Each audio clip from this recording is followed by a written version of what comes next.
عرب معاشرے میں جب عورت کو کم تر سمجھا جاتا تھا، حضرت خدیجہ رضی اللہ تعالی عنہا نے نہ صرف عزت اور وقار کے ساتھ زندگی گزاری بلکہ اسلام کی ابتدائی دور میں سب سے مضبوط سہارا بن کر سامنے آئی۔ حضرت خدیجہ قریش کے معزز گھرانے سے تعلق رکھتی تھی۔ آپ نہایت سمجھدار، باعزت اور کامیاب تاجر تھی۔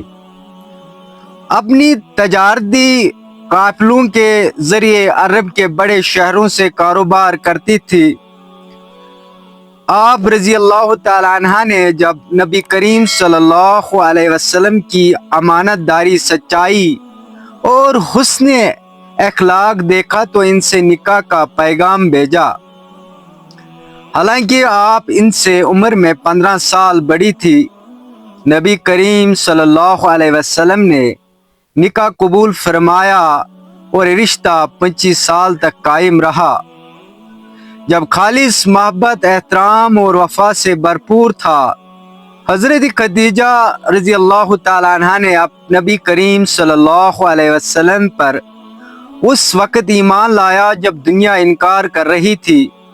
جب آپ پر پہلی وحی نازل ہوئی اور آپ گھبرا کر گھر آئے تو حضرت خدیجہ رضی اللہ تعالی عنہ نے آپ کو تسلی دی،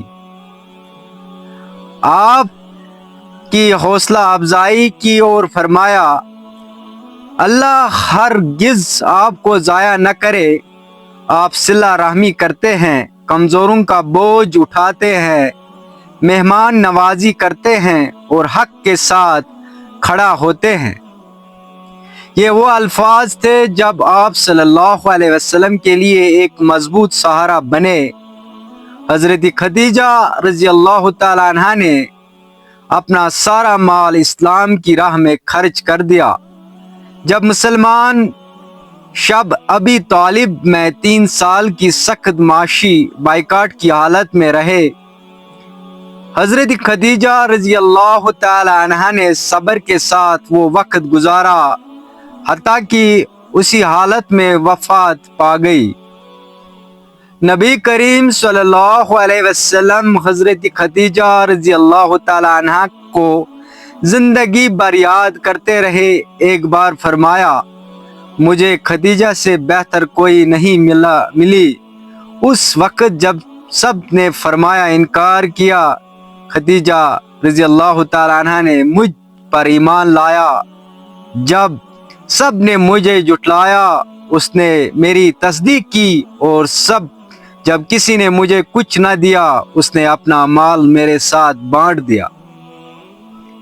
حضرت خدیجہ رضی اللہ تعالی عنہ کی زندگی ہمیں سکھاتی ہے کہ ایک عورت کس طرح علم، وفا، سچائی اور قربانی کے ذریعے دین میں اعلیٰ مقام حاصل کر سکتی ہے۔ وہ آج بھی تمام مسلمان عورتوں کے لیے ایک مثالی کردار ہے۔